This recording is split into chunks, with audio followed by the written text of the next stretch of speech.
দাবি আদায়ে এবার গণ অনশনে বসেছেন জগন্নাথ বিশ্ববিদ্যালয়ের শিক্ষক সহ সাবেক বর্তমান শিক্ষার্থীরা।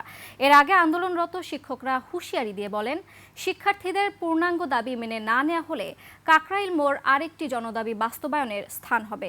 আরিফিন শাওনের রিপোর্ট।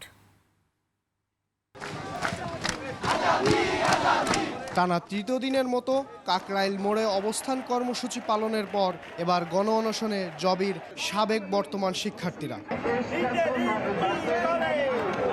এর আগে কর্মসূচি সামনে রেখে সকাল থেকে সাবেক এবং বর্তমান শিক্ষার্থীরা জড়ো হতে শুরু করেন।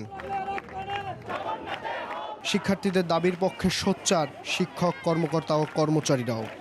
এটা সম্পূর্ণ ন্যায্য এবং যৌক্তিক একটা দাবি এবং এই দাবিতে কিন্তু কোনো ভেদাভেদ নাই। আমরা একটা পাবলিক বিশ্ববিদ্যালয়ের শিক্ষার্থী এখানে 36 ঘন্টা পার হয়ে যাচ্ছে, 72 ঘন্টা হয়ে যাচ্ছে, তারপরও তাদের কোনো সাড়া পাচ্ছি না আমরা। এদিকে দাবি না মানলে আরো কঠোর হওয়ার কথা জানান আন্দোলনকারী শিক্ষকেরা। এই বৈষম্যের নিরসনের জন্য আমার শিক্ষার্থীদের যে আহত আন্দোলন এবং সেই আন্দোলনে জগন্নাথ বিশ্ববিদ্যালয়ের দল মত নির্বিশেষে সকল শিক্ষক, কর্মকর্তা, কর্মচারী সবাই একটা।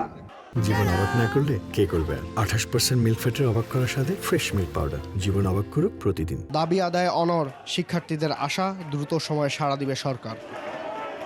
আমরা আসলে দমে যাওয়ার পাত্র নয়, আমরা যৌক্তিক দাবি নিয়ে এসেছি এবং সেটা পূরণ করে মাঠ ছাড়ব। তারা কি চাচ্ছে আসলে? তারা কি চাচ্ছে আমরা রাস্তায় পড়ে মরে যাই?